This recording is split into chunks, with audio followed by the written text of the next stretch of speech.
Guys, क्या आपने कभी ऐसा कार्ड देखा है जो क्रेडिट कार्ड भी हो and at the same time debit card भी? एक तरफ से स्वाइप करोगे तो डेबिट कार्ड होगा, लेकिन दूसरी तरफ से क्रेडिट कार्ड का काम करेगा। यस, पहले मैं भी ऐसे ही चौंका था जैसे अब आप चौंक रहे हो। एंड इस कार्ड का नाम है डुओ कार्ड। ये कार्ड जो सिर्फ एक इनोवेशन नहीं बल्कि बैंकिंग इंडस्ट्री में एक नया पर्सपेक्टिव लेके आता है कि हम यूजर्स के वॉलेट वेट में काफी ज्यादा और हल्के हो सकते हैं। जस्ट इमेजिन आप 10 कार्ड्स कैरी कर रहे हो, 5 डेबिट है, 5 क्रेडिट है। ये सब कंबाइन होकर आपके पास 5 ही कार्ड्स रह जाए एंड आपके पास 10 कार्ड्स का एक्सेस हो। एंड जब मैंने कार्ड डिस्कवर किया, आई लिटरली थॉट यार ये कितना इजी बना देगा हमारी लाइफ को। लेकिन ये बनाया किसने? जब थोड़ी डिगिंग करी तो पता चला ये कार्ड है इंडसइंड बैंक का। And it made me wonder कि बाकी बैंक्स क्यों नहीं कर रहे हैं। अब बाकी बैंक्स क्यों नहीं कर रहे इसका तो पता नहीं चला, लेकिन यहां से एक चुल उठी। ये जो चुल थी ना, ये एक रीजन बना कि मुझे लगा इस बैंक को थोड़ा सा डिटेल में स्टडी करना चाहिए। एंड बिलीव मी, मेरे फाइंडिंग्स आपको चौंका देंगे क्योंकि मुझे इसमें एक यूनिक सिंधी एंगल भी मिला। ओए जमालो, हाय जमालो, ओ जमालो, हो जमालो,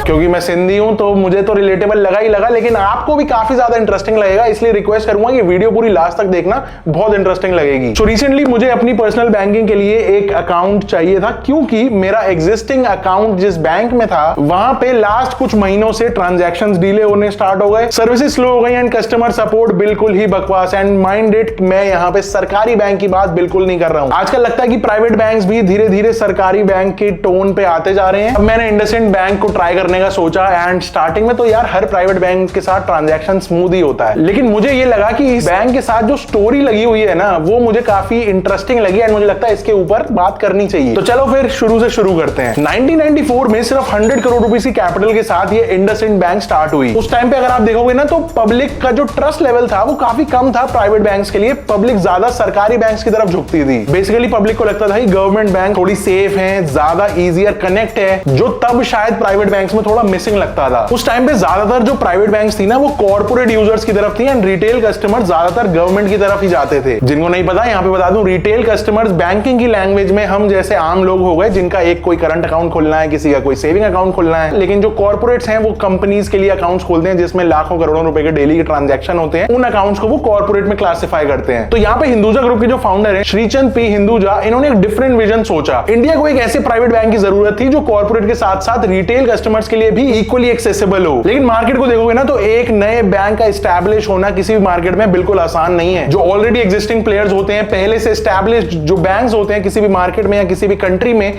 उनके पास अपना बना बनाया नेटवर्क है, दुनिया भर का कैपिटल है। इवन जो यूजर्स हैं वो किसी भी नई बैंक के ऊपर इजीली ट्रस्ट नहीं करते, क्योंकि यहाँ पे पैसों का लेन देन इन्वॉल्व होता है। कोई भी नहीं चाहेगा कि उसके पैसे किसी एक ऐसी एंटिटी के पास जमा हो जो शायद उतना ट्रस्टवर्दी ना हो। अभी नया प्लेयर है, पता नहीं पैसे लेके कहीं भाग ना जाए। सच सच बताओ, आप भी यही सोचते हो ना कि अगर कोई नई बैंक मार्केट में आए, आपका ऑलरेडी एग्जिस्टिंग ठीक चल रहा है अपने बैंक के साथ, आप इतना इजीली नहीं कन्विंस हो गए कि यार पुरानी बैंकिंग को छोड़ के किसी एक नए बैंक को ट्राई किया जाए। अगर बात सही है तो वीडियो को लाइक ठोक दो यहीं पे ही। तो इन चीजों को लड़ने के लिए इंडसइंड बैंक ने कुछ स्मार्ट स्ट्रैटेजीज फॉलो करी। सबसे पहले ये one of the first banks ऐसी बनी जिन्होंने fingerprint based transactions and KYC video enable करी। ऑब्वियसली इनका सीन ये था कि कॉर्पोरेट और रिटेल दोनों के ऊपर इक्वली फोकस करना है। लेकिन एक ब्रेक थ्रू और इनको मिला 2019 में, जहां पे इन्होंने भारत फाइनेंशियल इंक्लूजन लिमिटेड के साथ में मर्जर करके रूरल और माइक्रो फाइनेंस कैटेगरी में एंट्री ले ली। इसके अलावा ये James and jewellery, logistics and MSMEs के लिए स्पेशलाइज्ड फाइनेंशियल सॉल्यूशंस लेके आए। एक और काफी इंटरेस्टिंग चीज जो शायद बहुत सारे लोगों को नहीं पता वो ये है कि इंडसइंड बैंक का जो नेम है ये डिराइव कहां से हुआ है। ये डिराइव हुआ है हमारी इंडस वैली सिविलाइजेशन से। यस, इंडस वैली सिविलाइजेशन से इनका नाम इंस्पायर्ड है, जो बेसिकली हमारी prosperous and trade based civilization थी।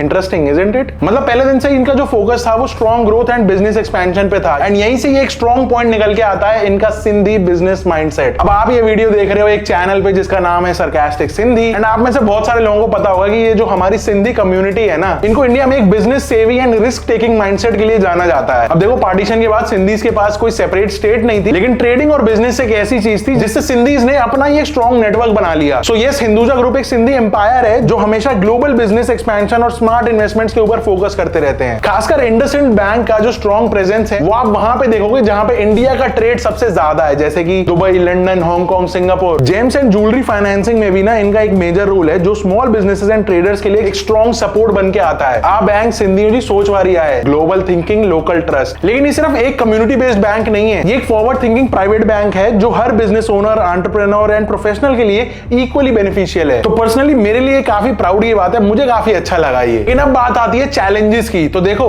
बैंकिंग बेसिकली एक ऐसा सेक्टर है जहां पे सिर्फ प्रॉफिट नहीं है बल्कि बहुत सारा रिस्क मैनेजमेंट एंड क्राइसिस को हैंडल करना भी इक्वली इंपॉर्टेंट है। तो ऐसा नहीं है कि इंडसइंड बैंक की पूरी जर्नी में कोई चैलेंजेस नहीं आए। सबसे पहला चैलेंज 2018-19 का एनबीएफसी क्राइसिस, जब इंडिया के आईएलएंडएफएस और डीएचएफएस जैसे major non banking financial companies collapse हुई, तब इंडसइंड बैंक का लेंडिंग पोर्टफोलियो भी प्रेशर में आ गया। लेकिन रिस्क मैनेजमेंट काफी स्ट्रॉन्ग था जिससे लॉस मिनिमाइज हुआ एंड सिचुएशन पूरी काबू में आई। इसके बाद आता है कोविड-19 का इंपैक्ट। लॉकडाउन में हर बैंक के लोन रीपेमेंट्स अफेक्ट हुए, बहुत सारी बैंक्स में लिक्विडिटी क्राइसिस आया, प्रॉफिट्स कम हुए, लेकिन इंडसइंड बैंक ने इस क्राइसिस में भी रिकवरी अच्छी कर ली। अब आज का सिनेरियो ये है कि आज इंडसइंड के पास 42 मिलियन कस्टमर्स हैं, 7000 प्लस बैंकिंग लोकेशंस, मतलब कॉर्पोरेट और रिटेल दोनों के लिए एक्सेसिबिलिटी पूरी बन गई। सीम्स लाइक जो विजन था finally converted into reality. 93% transactions अब डिजिटल हो रहे हैं, व्हिच मींस बैंकिंग में एफिशिएंसी और ज्यादा होती जा रही है। एंड व्हीकल फाइनेंस में भी ये मार्केट लीडर है, जो चाहे बिजनेस हो चाहे इंडिविजुअल, दोनों के लिए एक इंपॉर्टेंट सेक्टर है, क्योंकि व्हीकल्स पे लोन लेना आज कॉमन सी बात है, हर कोई लेता है। बिना लोन के बहुत ही छोटी परसेंटेज ऑफ पीपल हैं जो